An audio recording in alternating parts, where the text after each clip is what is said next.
நம்ம வகுப்பு சார்ந்த விளக்கங்கள்ல என்ன மருந்துக்கு எப்படி போறது அப்படிங்கிறது கேட்டிருக்காங்க. கேஸ் எடுக்கிறத பத்தி ஏற்கனவே ஒரு சின்ன ஃபார்மேட் உங்களுக்கு கொடுத்துருந்தேன். எந்த ஸ்டெப் பை ஸ்டெப்பா எப்படி கொஸ்டின் கேட்கறது அப்படிங்கிறது. புரியுங்களா? அது வந்து இன்னொரு முறை கூட நீங்க வந்து அதை பார்த்து நல்லா பழகிக்கிங்க. கேஸ் எடுக்கிறது வந்து முதல்ல சீப் கம்ப்ளைண்ட் எடுக்கணும். அந்த சீப் கம்ப்ளைண்ட்ல லெவல் ஆஃப் எக்ஸ்பீரியன்ஸ் பத்தி ஏற்கனவே எடுத்திருந்தேன். அதில் அட்டன் பண்ணவங்களுக்கு தெரியும். அதை எப்படி லெவல் ஆஃப் எக்ஸ்பீரியன்ஸில் மேக்ஸிமம் லெவலுக்கு எப்படி கொண்டு போகிறது, அதாவது name, fact, feeling R delusion, அப்புறம் ஃபீலிங் ஆர் எமோஷன், அடுத்த டிலூஷன், சென்சேஷன், எனர்ஜி லெவலுக்கு எப்படி கேஸை கொண்டு போகிறது அந்த சீப் கம்ப்ளைண்ட்லேருந்து. அதுக்கப்புறம் வந்து அவங்க லைஃப்லேயே ரொம்ப மகிழ்ச்சியாக இருந்த இடம், மகிழ்ச்சியாக இருந்த காலகட்டம், அந்த மகிழ்ச்சின்னா என்ன, அதில் வந்து அவங்களுடைய ஃபீலிங், எமோஷன் என்ன, டிலூஷன் என்ன, எனர்ஜி என்ன அப்படிங்கிறத வந்து நம்ம படிப்படியாக கொண்டு போகணும். ஏன்னா அங்கே வந்து மகிழ்ச்சியாக இருக்கிற இடத்துல தான் அவங்களுடைய எனர்ஜி வந்து சர்ஃபேஸ் லெவலில் இருக்கும். சாதாரண வாழ்க்கையில் வந்து ஒரு நாளில் 24 மணி நேரம் போகிறது அப்படிங்கிறது, தூங்குற நேரம் போக ஒரு 10-12 மணி நேரம் போகிறது அப்படிங்கிறதுல சாதாரணமாக பல விஷயங்கள் நடக்கும். அதில் ரொம்ப ஒரு எக்ஸைட்டடாக சிரிச்சு பேசிக்கிட்டு ரொம்ப டைம் போனதே தெரியாமல் சில விஷயங்கள் அன்னைக்கு தினத்தில் நடக்கும். அதே தினத்தில் ரொம்ப சஃபர் ஆகக்கூடிய விஷயங்களும் நடக்கும். அந்த 2 ஏரியாவில் தான் அவங்களுடைய எனர்ஜி என்னங்கிறது தெரியும். மற்ற இடங்களில் பார்த்தீங்கன்னா நார்மலாக இருப்பாங்க. ஸோ அப்போ லைஃபுங்கிற அளவில் வாழ்க்கைன்னு வாழறது அப்படிங்கிறது தான் அது ஒரு அனுபவம் தான். அந்த அனுபவத்தில் வந்து இன்பம்னு ஒன்று இருக்கும், துன்பம்னு ஒன்று இருக்கும். இன்பம் இருக்கிற இடத்துல அவங்களுடைய வாழ்க்கை அனுபவத்தில் இன்பம் அப்படிங்கிற இடத்துல வந்து அவங்களுடைய எனர்ஜி வந்து சர்ஃபேஸில் இருக்கும். அவங்களோட எனர்ஜி வந்து அவங்க மறந்து அதை வந்து என்ஜாய் பண்ணிட்டு இருப்பாங்க. அங்கே வந்து அவங்க எந்த சோர்ஸ் அப்படிங்கிறத சொல்லுவாங்க. அப்புறம் painful area, stressful area, painful area, ரொம்ப கஷ்டப்படுற இடம், அங்கே வந்து அவங்களுடைய எனர்ஜி வந்து நெகட்டிவ் சென்ஸில் தெரியும். ஸோ முதல்ல வந்து மகிழ்ச்சியான வாழ்க்கையில் மகிழ்ச்சியான நேரங்கள், அதில் அந்த மகிழ்ச்சிங்கிறது அந்த அந்த மகிழ்ச்சியான காலகட்டத்தில் அவங்க எனர்ஜி எந்த மாதிரி இருந்துச்சு அப்படிங்கிறது. அடுத்தது வந்து வாழ்க்கையில் ரொம்ப பெயின்ஃபுல் ஏரியா, ஸ்ட்ரெஸ்ஃபுல் ஏரியா, கஷ்டப்பட்ட காலங்கள், அதில் அந்த கஷ்டத்தை அனுபவிச்ச விஷயங்கள், அதில் ஃபீலிங் அண்ட் எமோஷன், அதில் வந்து அவங்களுடைய கற்பனை, அந்த அந்த வாழ்க்கைங்கிறது எந்த மாதிரி இருந்துச்சு அப்படிங்கிறது, அதில் பாடி லெவலில் சென்சேஷன், அப்புறம் எனர்ஜி லெவலில் அவங்களுடைய எக்ஸ்பீரியன்ஸ் என்ன அப்படின்னு போகும்போது இங்கே தான் அவங்க 3 விதமாக வெளிப்படுத்துவாங்க. ஒன்று சீப் கம்ப்ளைண்டில் எனர்ஜி லெவலுக்கு போகும்போது, ஒன்று அடுத்து மகிழ்ச்சியான காலகட்டத்தில் எனர்ஜி லெவலுக்கு போகும்போது, ரொம்ப பெயின்ஃபுல் ஏரியாவில் எனர்ஜி லெவலுக்கு போகும்போது அவங்க என்ன கிங்டங்கிறத வெளிப்படுத்துவாங்க. கிங்டம் எங்கே வெளிப்படும் தெரியுமா?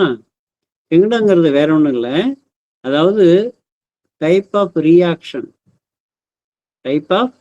ரியாக்ஷன், அதுதான் கிங்டம் சொல்றது. புரியுங்களா? அந்த டைப் ஆஃப் ரியாக்ஷன்ல மேஜரா 3 வகை இருக்கு. கிங்டம் வந்து 6 கிங்டம் இருக்கு. அதுல ஒன்று வந்து நோசோட் இப்போ பார்த்துக்கிட்டு இருக்கோம்.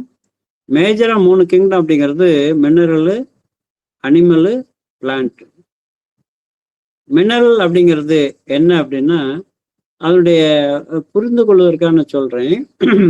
ஒரு அணு கட்டமைப்புல அட்டாமிக் ஸ்ட்ரக்சர்ல பார்த்தீங்கன்னா, அவுட்டர் மோஸ்ட் ஆர்பிட்ல வேலன்ஸ் எலக்ட்ரான் சொல்லுவாங்க. அவுட்டர் மோஸ்ட் ஆர்பிட்ல ஒரு 8 இருக்கணும்னு வச்சுங்களேன். அங்க 2 தான் இருக்கு, மீதி 6 பற்றாக்குறையா இருக்குன்னா, அந்த ஆட்டம் அப்படிங்கிறது 2 கொடுத்துட்டு 2 வாங்கிக்கிறது. இன்னொரு எலக்ட்ரான்ல வந்து பார்த்தீங்கன்னா ஆட்டம்ல, அணுவில் 6 இருக்கும். அவுட்டர் மோஸ்ட் ஆர்பிட்ல 2 பற்றாக்குறையா இருக்கும். இந்த 2 சேர்ந்துச்சுன்னா ஸ்டேபிள் ஆயிருக்கும். 1 2 கொடுத்துருது, இன்னொன்று 2 வாங்கிக்குது. ஸோ 2க்கும் காமனாக வந்து அவுட்டர் மோஸ்ட் ஆர்பிட்ல 8 வந்துருச்சுன்னா கம்பைண்டா அந்த மாலிக்யூல் வந்து ரொம்ப ஸ்ட்ராங்காக இருக்கும், ஸ்டேபிளாக இருக்கும். இப்படிதான் H2O 2 ஹைட்ரஜனும் 1 ஆக்சிஜனும் சேர்ந்து தண்ணீராக வர்றது. இந்த மாதிரி நிறைய ரசாயன சேர்மங்கள் வந்து உலகத்தில் நிறைய இருக்கு. அப்ப அங்கே வந்து என்னன்னா, எனக்கு பற்றாக்குறையா இருக்குங்கிற ஒரு ஃபீல் இருக்கும். இல்லைன்னா எனக்கு வந்து என்கிட்ட அபரிமிதமா இருக்கு, கொடுக்கறதுக்கு நான் தயாரா இருக்கேன் அப்படிங்கிறது இருக்கும். ஒருத்தர் வாங்கிக்க தயாரா இருப்பாரு, இன்னொருத்தர் கொடுக்க தயாரா இருப்பாரு. So I am having something R lacking something. புரியுங்களா? எனக்கு திறமை பத்தலைன்னு ஒருத்தர் சொல்லுவாரு, நான் நிறைய பேருக்கு ஹெல்ப் பண்ணுவேன்னு ஒருத்தர் சொல்லுவார். ஹெல்ப் பண்ணுவேன்னு சொல்றது நிறைய வச்சிருக்காரு, கொடுக்கறதுக்கு தயாரா இருக்காரு. ஏன்னா நான் யாரையோ டிபெண்ட் பண்ணி தான் வாழ முடியும், யாரோ சார்ந்து தான் வாழ முடியும். எனக்கு வந்து அண்ணன் இல்லாமல் என்னால் இருக்க முடியாது, அப்பா இல்லாமல் இருக்க முடியாது, அம்மா இல்லாமல் இருக்க முடியாது அப்படின்னா டிபெண்டன்ஸ் சார்ந்து இருந்தால் தான் அவங்களால வாழ முடியும். அவங்க பெறணும், அவங்களால எதுவும் கொடுக்க முடியாது, அவங்க அடுத்தவங்கள்டேருந்து பெறணும். அந்த சேஃப்டி செக்யூரிட்டியை அவங்க பெறணும். ஸோ இதுதான் வந்து மினரல் கிங்டத்தோடைய ஒரு ரியாக்ஷன். புரியுங்களா? ஸோ ஒருத்தர் பற்றாக்குறையா இருக்குன்னு சொல்லுவாங்க, ஒருத்தர் நிறையா இருக்கிறதா சொல்லுவாங்க. Having something R lacking something. So இது வந்து மினரல் வந்து வெளிப்படும். அப்போ ரெண்டும் ஒன்று கொடுக்கறது வாங்குறது அப்படிங்கிற விஷயத்துலேருந்து அவங்க கொடுத்தாலும் இல்லை வாங்கிட்டாலும் ஸ்டேபிள் ஆயிடுவாங்க. Stable and security, stability and security. வாழ்க்கையில் வந்து ஆமாம், வேலைக்கு போகணுமா, சம்பாரிச்சோமா, வீடு கட்டணுமா, வண்டி வாங்கணுமா, கல்யாணம் பண்ணோமா, குழந்தை பெற்றோமா, அப்பாடா ஒன்று நம்ம கடமையெல்லாம் முடிஞ்சு போச்சு. இப்படி வந்து வாழ்க்கையில் பர்ஃபார்மன்ஸை பற்றி பேசுவாங்க, செய்ய வேண்டிய பணிகளை பற்றி பேசுவாங்க, புரியுங்களா? கடமைகளை பற்றி பேசுவாங்க, புரியுங்களா? இவங்களுக்கு எந்த சென்சிட்டிவிட்டியும் இருக்காது, எந்த போட்டா போட்டியும் இருக்காது. என்ன போட்டா போட்டிங்கிறது அனிமலுக்கு வரக்கூடியது, புரியுங்களா? சென்சிட்டிவிட்டி ஆகுறது பிளான்ட்டுக்கு வரக்கூடியது. இது ரெண்டுமே இருக்காது. இவங்க வந்து தான் செய்ய வேண்டிய வேலையை பற்றி பேசுவாங்க, கடமையை பற்றி பேசுவாங்க, என்ன யாரையும் சார்ந்து இருப்பாங்க, இல்லைன்னா யாரும் கொடுக்கறதுக்கு தயாராக இருப்பாங்க. ஸோ இந்த ஆஸ்பெக்டில் அவங்க ரியாக்ட் பண்ணுறாங்கன்னா அவங்க பிளான்ட்டு, புரியுங்களா? இதை பற்றி விரிவாக நம்ம பார்ப்போம். இப்போ சுருக்கமாக சொல்லிடுறேன். அடுத்து சென்சிட்டிவிட்டி அப்படிங்கிறது என்ன பார்த்தீங்கன்னா, பிளான்ட்டு பிளான்ட் ஏன் சென்சிட்டிவாக இருக்குது அப்படின்னு பார்த்தீங்கன்னா, பிளான்ட் வந்து விதை எங்கே அது தரையில் ஊனப்பட்டதோ அங்கே நிலைச்சி நின்றுடும், அது எங்கேயும் மூவ் ஆகாது. தே கேனாட் மூவ், புரியுதா? இருந்த இடத்துல அவங்களுக்கு தண்ணி ப்ராப்பராக கிடைக்கணும், மினரல்ஸ் ப்ராப்பராக கிடைக்கணும், காற்று கிடைக்கணும், என்ன சூரிய வெளிச்சம் கிடைக்கணும். இது எல்லாமே ப்ராப்பராக கிடைச்சிச்சு அப்படின்னா அவங்க சந்தோஷமா இருப்பாங்க, புரியுங்களா? அப்போ அவங்களுடைய ரியாக்ஷன் என்னவா இருக்கும் அப்படின்னா, ஒரு அனிமல் மாதிரி ஒரு அக்ரெஷன் இருக்காது, ஏன்னா அவங்களால மூவ் பண்ண முடியாது, புரியுங்களா? அக்ரெஷன் இருக்கும், ஆனால் உள்ளேருந்து சென்சேஷன்லேருந்து அது வரக்கூடியதாக இருக்கும். ஸோ அவங்க வந்து பார்த்தீங்கன்னா சென்சிட்டிவிட்டி. எனக்கு வந்து என் வீட்டுக்காரரு வந்து அவர் தான் நல்லவர் தாங்க, ஆனால் என்ன பண்ணுறது, அந்த தண்ணி அடிச்சுட்டு வந்தாருன்னா எனக்கு வந்து எப்போ திட்டுவார், எப்போ அடிப்பார், என்ன பண்ணுவார்னு தெரியாது. ராத்திரி பூரா விடிய விடிய உட்காந்துருக்க வேண்டியிருக்கும், முடிச்சுட்டு உட்காந்துட வேண்டியிருக்கும், என்ன. ஸோ அப்படி வந்து ரொம்ப டார்ச்சராக இருக்கும், ரொம்ப டார்ச்சராக இருக்கும். அக்கம் பக்கம்லாம் இவர் பேசுகிற பேச்சை யாரும் காதால் கேட்க முடியாது, அசிங்கமாக இருக்கும். என்ன பண்ணுறதுன்னே தெரியல, நான் என்ன பண்ணுறது, புரியுதா? ஹஸ்பண்டை போய் மாற்ற முடியுமா? இப்படிலாம் பேசுவாங்க. மாற்ற முடியுமா? அவர் நல்ல மனுஷன்தான், அவர் சொல்லி தப்பு இல்லை, இந்த மாதிரி காரணத்துக்கு பேரில் பிறகு குடிக்க ஆரம்பிச்சிட்டாரு அப்படின்னு சொல்லுவாங்க, புரியுங்களா?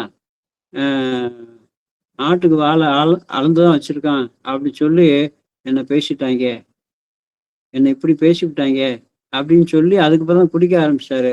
நான் என்ன பண்ணுறது? அவர் குடிக்க ஆரம்பித்த பிறகு வாழ்க்கை வந்து வேற மாதிரி இருக்குது அப்படி வந்து பேசுவாங்க. அப்போ அவரு பிரச்சனை இல்லை, இங்கே அவர் பண்ணுறது தான் பிரச்சனை, அவர் பேசுறது தான் பிரச்சனை, அவர் நடந்துக்கிறது தான் பிரச்சனை. அவர் அப்படி நடந்துக்கிறது எனக்கு அசிங்கமாக இருக்குது, டார்ச்சராக இருக்குது, தொல்லையாக இருக்குது. இப்படி இவங்க சென்சிட்டிவிட்டி பேசுவாங்க, இவங்க சென்சிட்டிவிட்டி பேசுவாங்க. அதாவது உடம்புல வந்து பெயின், அது அது அது அந்த நேரம் வந்துச்சுன்னா அப்படியே உடம்பெல்லாம் ஒரு சூடாயிருது, அப்படியே வெலை வெள்ளன்னு ஆயிடுது, தலை வலிக்க ஆரம்பிச்சிருது, இல்லை முதுகு வலிக்க ஆரம்பிக்குது. ஸோ இப்படி வந்து பெயினிங் அப்படிங்கிறது உடம்புல வந்து தெரிய ஆரம்பிக்கும். இதுதாங்க சென்சேஷன், சென்சிட்டிவிட்டி. இது பிளான்ட் பிளான்ட்டோட ரியாக்ஷன் இது. புரியுங்களா? வெளியில் நடக்கக்கூடிய விஷயங்களை வந்து தான் அண்டர்ஸ்டாண்ட் பண்ணிக்கிறதுலேருந்து உடம்புக்குள்ள சஃபரிங் ஆகும். உடம்புக்குள்ள சஃபரிங் ஆகும். அந்த மினரல் அவர் எப்படி இருப்பாரு? அவர் நான் அதை செய்யணும், இதை செய்யணும், படிக்கணும், வேலைக்கு போகணும், சம்பாதிக்கணும், வீடு கட்டணும், இப்படி வந்து தான் செய்ய வேண்டிய பணிகளை பற்றி பேசுவார், டியூட்டியை பற்றி பேசுவார், கடமை பற்றி பேசுவார், பர்ஃபார்மன்ஸை பற்றி பேசுவார், ஸ்ட்ரக்சரை பற்றி பேசுவார். அது வந்து மினரல். இது பிளான்ட் அப்படிங்கிறது டோட்டலி சென்சிட்டிவிட்டி. புரியுங்களா? எனக்கு இருக்கிற இடத்துல எனக்கு எல்லாம் கிடைக்கலன்னா, எனக்கு வந்து இப்போ உதாரணத்துக்கு இது இருக்கு, விவசாயி இருக்காரு, போய் நிலத்தை பார்த்து பயிரை பார்த்தோன்னே சொல்லிடுவாரு, இதுக்கு வந்து நைட்ரஜன் உரம் போடணும் பாரு, தாள் உரம் அடிக்கணும் பாரு, என்ன இல்லை யூரியா போடணும் பாரு. அந்த கலரை பார்த்தோன்னே சொல்லிடுவார். புரியுங்களா? அந்த பிளான்ட் அப்படிங்கிறது, அந்த பயிர் அப்படிங்கிறது தன்னுடைய நிறத்தின் மூலமாகவும் அதனுடைய தழையினுடைய அமைப்பு மூலமாகவும் அது தனக்கு என்ன பற்றாக்குறை இருக்கு, என்ன மிகுதியா இருக்குங்கிறத சொல்லிடும். புரியுங்களா? ஆமா. ஸோ ஒரு மரம் இது எல்லாம் தண்ணி நல்லா இருக்கு, எல்லாம் மினரல் கிடைக்குதுன்னா தலை இருக்கும் அதனோட தழையே. அது மகிழ்ச்சியா இருக்கு அப்படிங்கிறத தன்னோட அப்பியரன்ஸ்ல காமிக்கும். தனக்கு பற்றாக்குறை இருக்குங்கிறத தன்னுடைய அப்பியரன்ஸ்ல காட்டும்.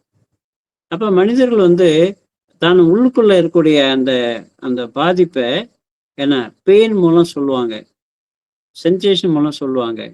அப்படியே கடுன்னு இருக்குன்னு சொல்லுவாங்க, அப்படியே கையை கட்டி போடுற மாதிரி இருக்குன்னு சொல்லுவாங்க, வயிற்ற முறுக்கி புழியுதுன்னு சொல்லுவாங்க.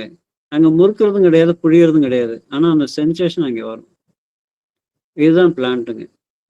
சரிங்களா? அப்படியே முதுகு பின்னாலேருந்து தொப்புல நூலை கட்டி முதுகு பின்னால இருக்கிற மாதிரின்னு சொல்லுவாங்க. இது என்னது? இது ஃபால்ஸ் பர்செப்ஷன் ஆஃப் பிசிக்கல் பாடி.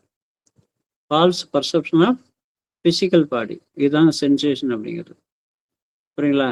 அப்படியே கையை வந்து இப்படி டைட்டா பிடிக்குதுங்க அப்படிம்பாரு. அங்க உள்ளெல்லாம் எதுவும் பிடிக்கிறதுலாம் கிடையாது, பிடிக்கிற மாதிரியான ஒரு சென்சேஷனுங்க. இதுதான் பிளான்ட்ல வந்து தெளிவா வெளிப்படும். அனிமல் பார்த்தீங்கன்னா அந்த ஸ்ட்ரெஸ்ஃபுல் சுச்சுவேஷன்ல, பெயின்ஃபுல் சுச்சுவேஷன்ல பாஞ்சு கொதறிடுவாங்க. அது ஒரு ப்ரே அனிமலா இருக்கும்.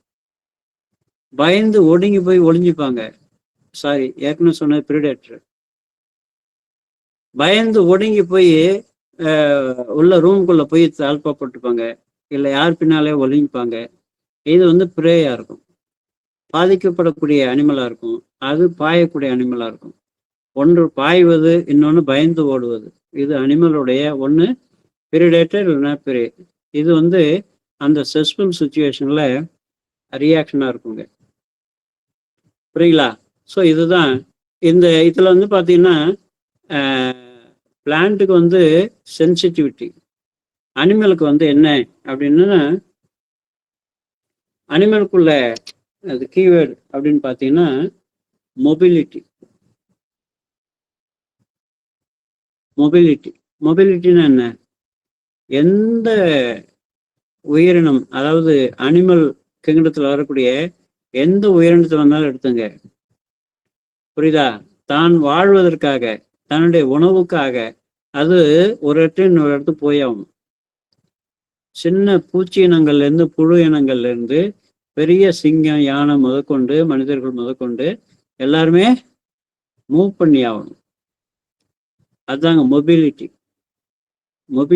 அப்படிங்கிறது. புரியுங்களா? அந்த மொபிலிட்டி அப்படிங்கிறது பல்வேறு விதமா வெளிப்படும் இந்த அனிமல் கிங்டத்தை சேர்ந்தவங்களுக்கு. அந்த அனிமல் கிங்டத்துல சர்வைவல் ரொம்ப இஷ்யூவா இருக்கும். சர்வைவல் அப்படிங்கிறது என்ன? சர்வைவல், சாப்பாடு, உணவு. புரியுங்களா? அந்த உணவுல 2 வகை இருக்கு. ஒன்று கார்னிவாரஸ், இன்னொன்று பிளான்டிவாரஸ். பிளான்டிவாரஸ் அப்படிங்கிற அனிமல் அப்படிங்கிறது வெறும் தாவர இனங்களே உண்ணக்கூடியதுங்க. அதுக்கு வந்து பிளண்டி ஆஃப் அவைலபிலிட்டி இருக்கும். இப்போ ஆடு, மாடு, குதிரை, கழுதை இதெல்லாம் என்ன மேயுது? புல்லு, தாவரங்கள் மேயுதுங்க. அதுக்கு அது கிடைக்கக்கூடிய அளவு எப்படி இருக்கு? எங்க பார்த்தாலும் பச்சையாக தான் இருக்கு, எங்க பார்த்தாலும் மேய்ஞ்சிக்கலாம். புரியுங்களா? அதுக்கு வந்து பற்றாக்குறை இதுங்க கிடையாது. ஸ்கார்சிட்டி அப்படிங்கிறதே கிடையாது. புரியுங்களா? தோட்டத்தை விட்டு வெளியில் போனால் எங்கே வேணாலும் மேய்ஞ்சிக்கலாம். எங்கே பார்த்தாலும் புல்லதான் கிடக்கு. புரியுங்களா? ஸோ அந்த பிளண்டி ஆஃப் அவைலபிலிட்டி இருக்கு அப்படிங்கிற பட்சத்தில் அங்கே போட்டி இருக்காது. போட்டிங்கிறது எங்கே வருது? பற்றாக்குறை எங்கே இருக்கோ அங்கே தான் போட்டி வரும். தான் நினைக்கிற போது எப்போ கிடைக்கல அங்கே தான் பற்றாக்குறை வர்ற இடத்துல போட்டி வந்துடும். புரியுங்களா?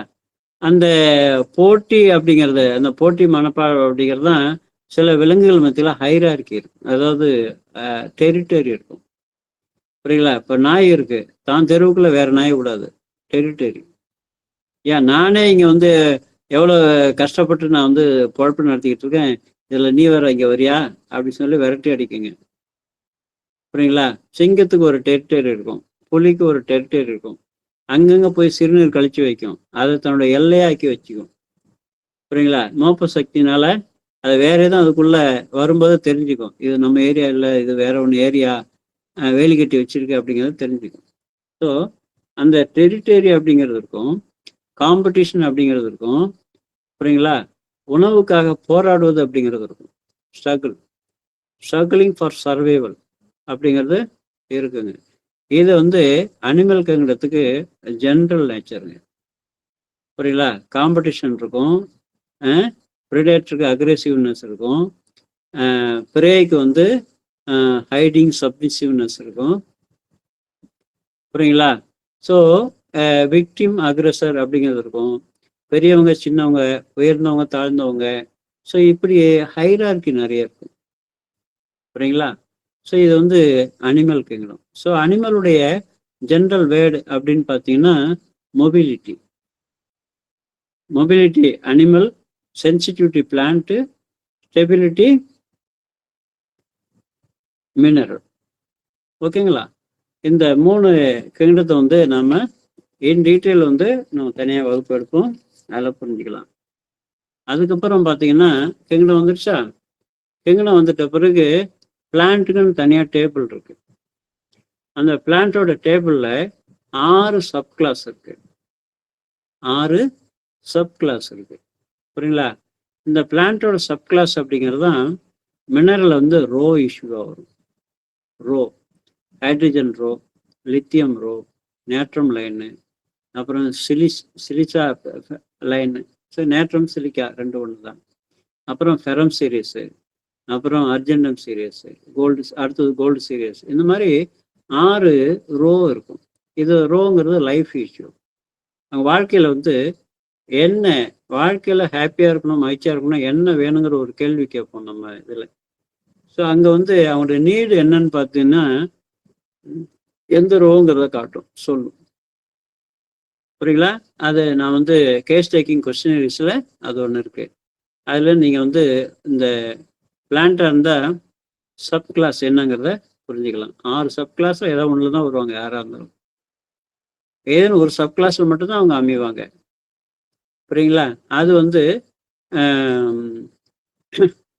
காரல் ஜங் அவருடைய லைஃப் ஹைரார்கி அந்த இதுலேருந்து வரக்கூடியது.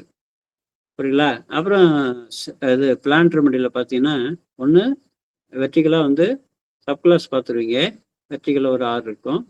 அப்புறம் ஹரிசாண்டலாக வரக்கூடியது ஒரு 9 லைன் இருக்கும். சில 8 யூஸ் பண்ணுறாங்க, சில 9 யூஸ் பண்ணுறாங்க. அது டெவலப்மெண்ட் ஸ்டேஜ்.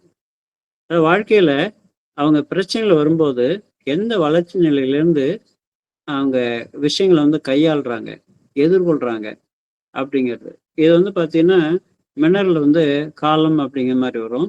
ஜென்ரலாக மயாசம் அப்படின்னு வரும். இங்கே பிளான்ட்ல பார்த்தீங்கன்னா ரோ. புரியுங்களா? இப்போ இந்த ரோவையும் நம்ம சப்கிளாஸ்லையும் கண்டுபிடிச்சிட்டோம்னா அது எந்த இடத்துல அந்த ஜங்ஷன் பாயிண்ட் வருதுன்னு பார்ப்போம். அந்த ஜங்ஷன் பாயிண்ட் வர்ற இடத்துல உங்களுக்கு தேவையான ஃபேமிலி இருக்கும், பிளான்ட்டோட ஃபேமிலி இருக்கும். அந்த பிளான்ட்டோட ஃபேமிலிக்குள்ளே போனீங்கன்னா இந்த பேஷண்ட்டை பார்த்த சென்சேஷன் இருக்கும், மைண்ட் லெவல் சிம்டம் இருக்கும், ஃபிசிக்கல் லெவல் சிம்டம் இருக்கும், எமோஷனல் லெவல் சிம்டம் இருக்கும்.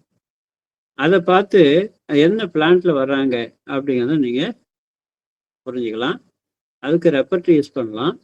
அப்படி இல்லைன்னா தி ஒண்டர்ஸ் ஆர்டர் அப்படிங்கிற புத்தகம் நான் சொன்னேன் இல்லையா, அந்த யாக்கிர், நிக்கல் யாக்கிர் அவருடைய புத்தகத்தை பயன்படுத்தலாம்.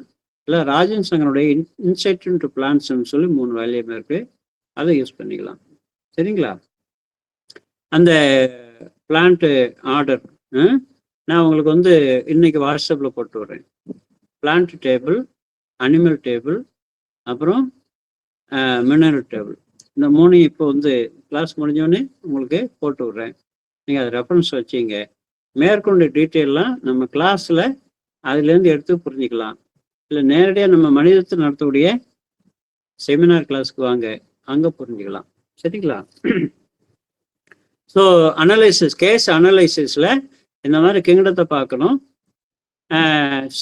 பிளான் டேபிள் வந்து அந்த சப் கிளாஸு ரோஸ் சொல்லிட்டேன்.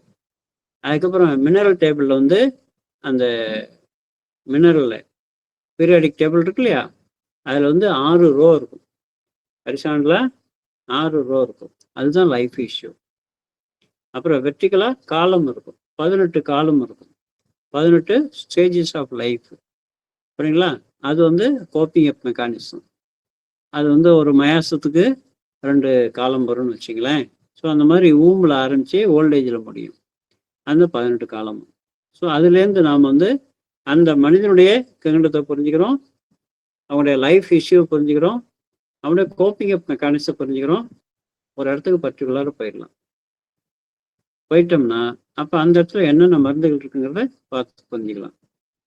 ஸோ மினரலில் அந்த மாதிரி. அடுத்து அனிமல் சார்ட்டில் வந்து பார்த்தீங்கன்னா அதில் இன்னும் கொஞ்சம் கூடுதலான விஷயங்கள்லாம் நம்ம தெரிஞ்சுக்க வேண்டியிருக்கும். என்ன அப்படின்னா, முதல்ல கேஸ் எடுத்த பிறகு வெர்டபிரேட்டா இன்வெர்டபிரேட்டா, முதுகெலும்பு இல்லாத பிராணிகளா முதுகெலும்பு உள்ள பிராணிகள், மேஜர் 2 டிவிஷன் இருக்கு. அதுக்கப்புறம் ஹேபிட்டட் இருக்கு, தண்ணீரில் இருக்கக்கூடிய அனிமல்ஸ் இருக்கு, தரையில் இருக்கக்கூடிய அனிமல்ஸ் இருக்கு, அப்புறம் தரையிலேருந்து கொஞ்சம் தூரத்துக்கு பறந்து போய் திரும்ப தரைக்கு வர்ற வண்டினங்கள் இருக்கு, அப்புறம் தரைக்கு மேலே தொங்கிக்கிட்டு இருக்கக்கூடிய ஸ்பைடர் இருக்கு, அப்புறம் வந்து பெரிய உயரமான அளவுலையும் ரொம்ப நீண்ட தூரம் பறக்கக்கூடிய பறவைகள் இருக்கு. புரியுங்களா? அப்போ இதில் வந்து வாட்டர்லேயே பிரிடேட்டர் இருக்கு, எர்த்து லெவலில் இருக்கக்கூடிய பிரிடேட்டர் இருக்கு, பறக்கக்கூடிய பறவைகளில் பிரிடேட்டர் இருக்கு, பிரேயருக்கு பிரிடேட்டர் இருக்கு. அப்புறம் ஹேபிட்டட் சொல்லிட்டுன்னா தரையில், தண்ணியில், தரையில், ஆகாயத்தில் இருக்கக்கூடிய இருக்கு. அப்புறம் எலிமெண்ட்ஸ் இருக்கு. எலிமெண்ட்ஸ் என்ன? Water element, earth element, fire element. இப்போ இந்த பேஷண்ட் எந்த எலிமெண்ட்டில் வருவாங்க அப்படிங்கிறது இருக்கு. அப்புறம் எவல்யூஷன் ஸ்டேஜ், அவங்க லைஃப் இஷ்யூலேருந்து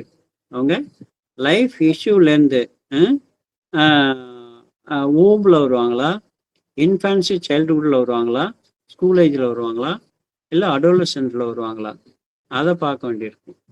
அதுக்கப்புறம் டெவலப்மெண்ட் ஸ்டேஜில் ஊம்பில் வருவாங்களா, ஏர்லி சைல்டுஹுட்டில் வருவாங்களா, childhood, school age, adolescent, adult, old age. So இப்படி வந்து மினரல் கிங்டத்தை பார்க்கும்போது இதெல்லாம் சேர்ந்து வரும். ரொம்ப ரொம்ப ஈஸி, பழகணும், அவ்வளோதான். பார்த்தா கண்ணுக்கிட்டு காத்துட்டு விடுற மாதிரி இருக்கும். டேபிள் போட்டு விடுறேன், பாருங்க, படிச்சு பாருங்க, புரியுதா? அப்போதான் சரி இதுக்குள்ள என்ன இருக்கு, ஏதோ இருக்கு, நல்லா அருமையாக பண்ணுறாங்க, நல்ல ரிசல்ட்டை கொடுக்குது எப்படின்னு தெரிஞ்சுக்கணும், அவ்வளோதான். புரியுங்களா? முடிஞ்ச அளவுக்கு ஆன்லைனில் சொல்லி தரோம். இல்லை அதுவும் இன்னும் அதிகமாக தேவைப்படணுங்கன்னா ஆஃப்லைனில் வந்துருங்க, மனிதத்துக்கு வந்துருங்க, திருச்சிக்கு. புரியுதா? ஃபுல் டே, மாசத்துல 2 நாள் செமினார் ஃபுல் டே நடத்த போகிறோம். புரியுங்களா? நல்லா பயன்படுத்திங்க. ஆன்லைனில் முறையான ரெகுலரான கிளாஸ் நடத்த போகிறோம், அதையும் பயன்படுத்திங்க. ஸோ இந்த மாதிரி வந்து 8:30 மணில 9:15 வரையும் நம்ம வாரத்தில் 3 நாள் நடத்துகிறோம், அதையும் பயன்படுத்திங்க. ஓகேங்களா?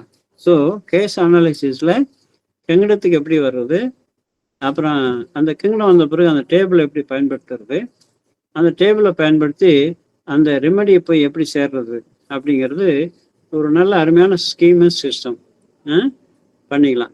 இதுக்கு தாண்டி அடுத்து இன்னும் மைனூட்டாக நம்ம வந்து அனலைஸ் பண்ணி போகிறதுக்கு ரெப்பர்ட் யூஸ் ஆகும். அப்புறம் இதில் வந்து மினரல் வந்து நமக்கு ராஜேந்திர சங்கருடைய ஸ்ட்ரக்சர் புக் யூஸ் ஆகும். அனிமல்ல வந்து டாக்டர் கலாத்தியா நிறைய புக்ஸ் எழுதியிருக்காரு, அது பயன்படும். அனிமலை பொறுத்தவரை வெப்சைட்ல நிறைய இருக்கு. அதெல்லாம் அதோட நேச்சரை புரிஞ்சுக்கிட்டு அந்த லா ஆஃப் சிக்னேச்சர் வச்சு மனுஷனை புரிஞ்சுக்கலாம். ஆமாம், பிளான்ட்டை பொறுத்தவரை insight into plants doctor Rajendra Sankar இருக்கு, அதை வச்சு புரிஞ்சுக்கலாம். ஓகேங்களா? சரி, சித்தேஸ்வரன் சார் கேட்ட கேள்விக்கு ஓரளவுக்கு நான் ஒரு மாதிரி சொல்லிட்டேன்னு நினைக்கிறேன். அடுத்து வந்து வில்வநாதன் சார் கேட்டிருந்தாங்க, அந்த பிஎம் மெத்தட்லேருந்து வந்து கிரானிக் மட்டும்தான் பயன்படுத்த முடியுமா, அக்யூட்டுக்கு எப்படி என்ன பண்ணுறது அப்படின்னு சொல்லி கேட்டாங்க. ஆஃப்லைட், அதாவது அக்யூட்டை பொறுத்தவரை நம்ம பயன்படுத்துறது என்ன அப்படின்னா,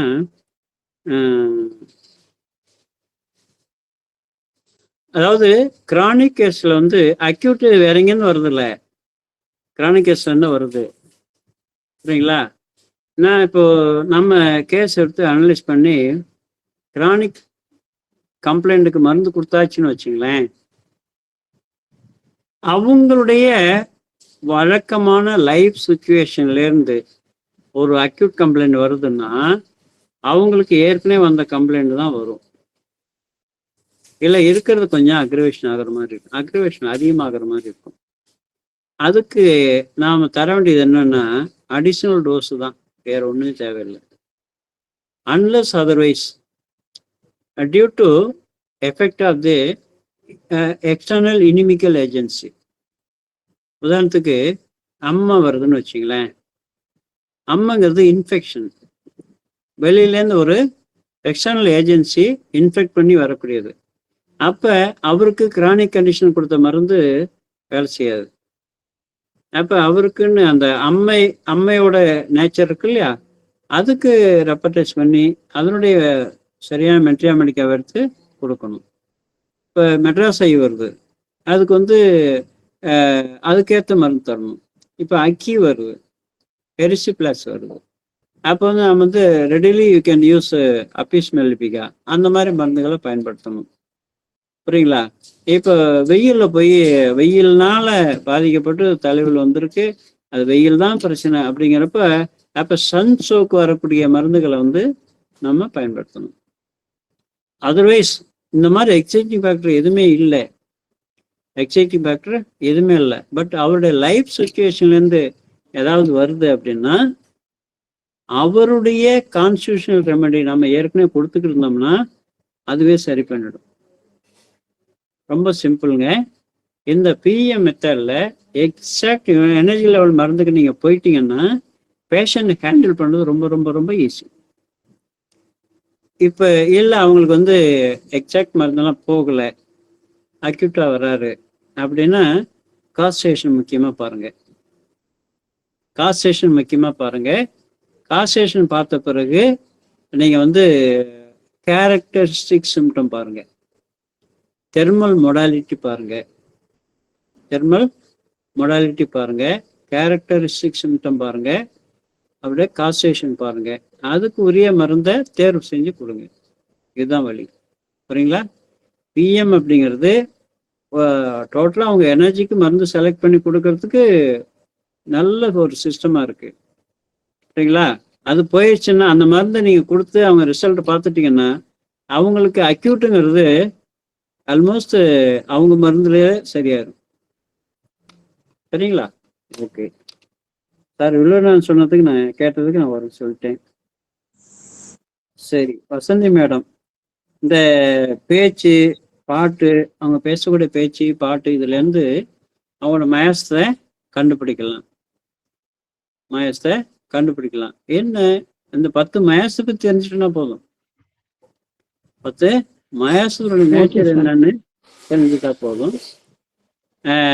அவங்க பாடக்கூடிய பாட்டு, அவங்க பேசக்கூடிய பேச்சு எல்லாத்துலேருந்தும் அவங்களுடைய லைஃப் ஸ்ட்ராட்டஜி என்ன, லைஃபோட ஸ்ட்ராட்டஜி என்ன. புரியுங்களா? தொட்டத்துக்கெல்லாம் பயம், தொட்டத்துக்கெல்லாம் பயம் அப்படின்னா அக்யூட் மயாசம். புரியுதா? இப்போ உதாரணத்துக்கு ஒரு பாட்டு வச்சுமே, யாரை நம்பி நான் பிறந்தேன், போங்கடா போங்க, என் காலம் வெல்லும், வென்ற பின்னே வாங்கடா வாங்க. இப்ப இந்த 2-3 வரியல்ல அவருடைய ஹோப் எப்படி இருக்கு? தனிமையில வாழணும், யாரையும் இல்ல, வாழ்க்கையில் நம்பிக்கை எப்படி இருக்கு அவருக்கு?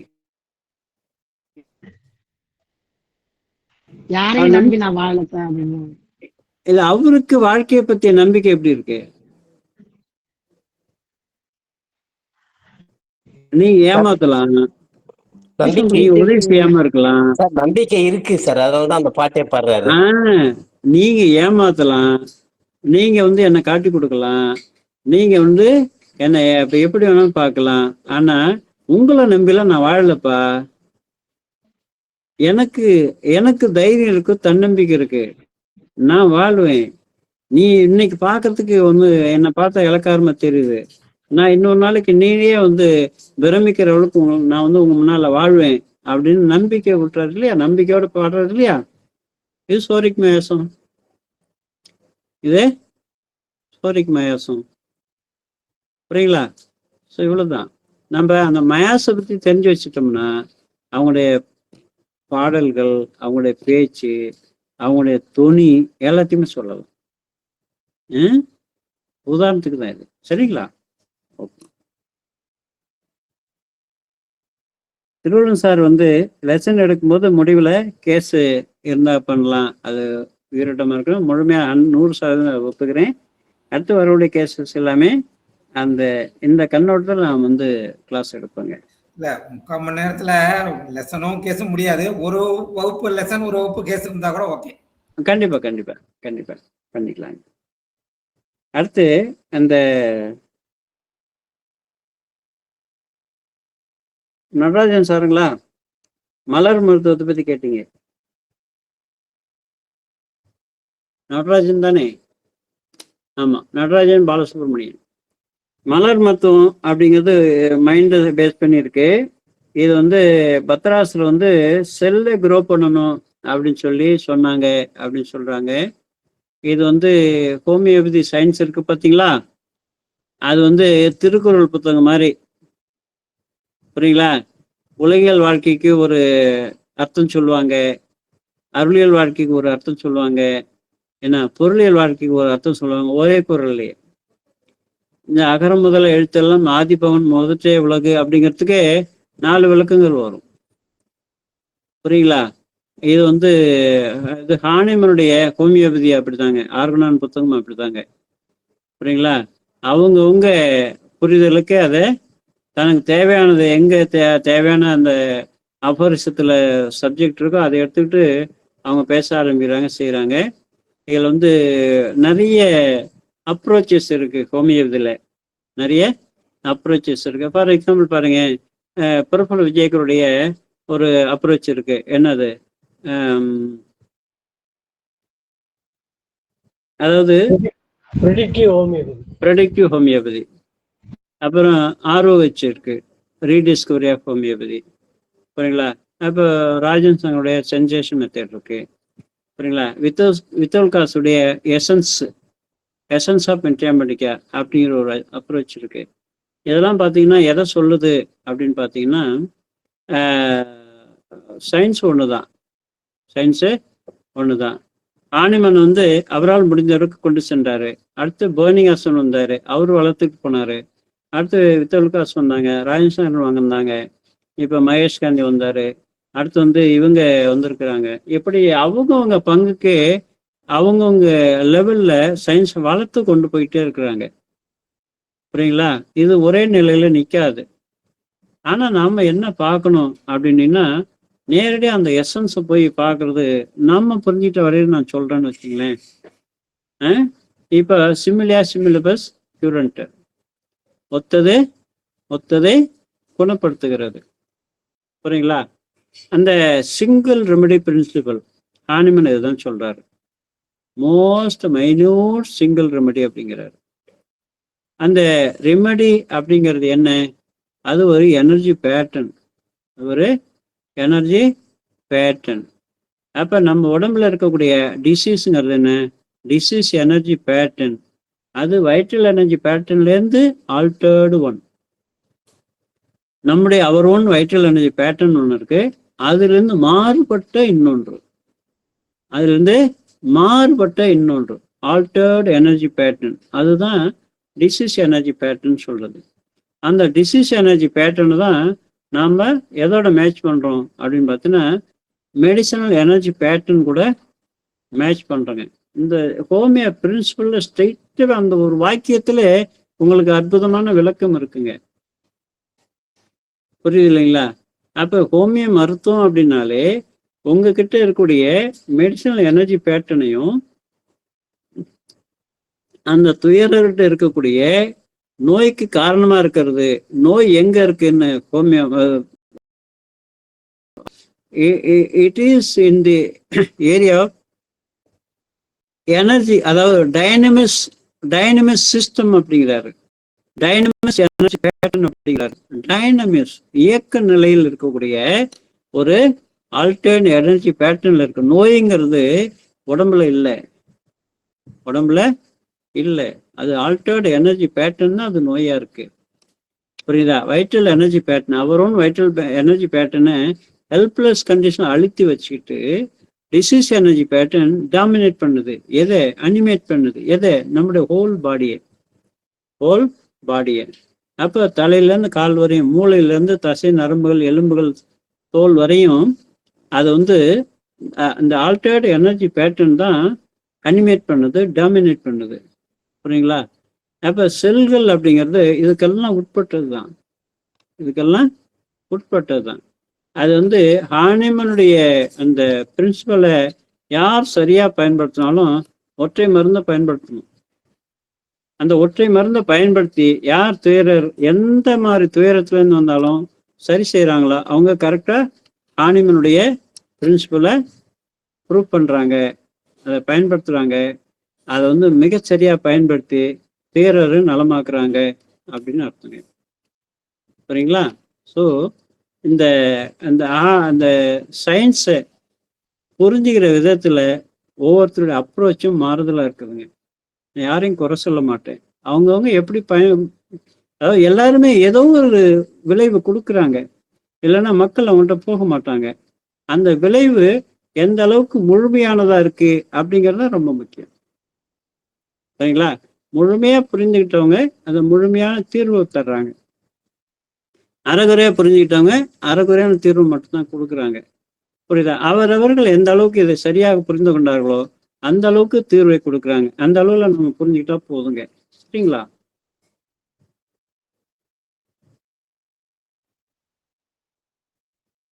ஓகே சார், நடராஜன் சார் உங்களுக்கு போதிய விளக்கம் கொடுத்துருக்கேன்னு நினைக்கிறேன். அடுத்து நீலகண்டன் சார், பிளான் கிங்டம். அடுத்து போவோம். பிளான் கிங்டத்தை பற்றி அடுத்து வருவோம். சரிங்களா? ஓகே, நல்லது. இந்த நோஸோடு அடுத்த வகுப்பில் ஒரு கேஸோடு பார்ப்போம். அடுத்தது இப்போ நீங்கள் சொன்ன கருத்துக்கெல்லாம் கணக்கில் எடுத்துப்போம். இதுக்கேற்ற மாதிரி நம்ம வகுப்பை இன்னும் செழுமையாக கொண்டு போகலாம். சரிங்களா? நல்லது. தேங்க்யூ. நன்றி சார். சார் நன்றி. Thank you sir. ரொம்ப அருமைங்க சார். ஒரு பாட்டு மூலம், ஒரு அழகான பாட்டு மூலம் அருமையா பாடி எக்ஸ்பிளைன் பண்ணீங்க. நன்றிங்க sir. Okay, thank you. Thank you sir. Thank you sir. நன்றி. தேங்க்யூ.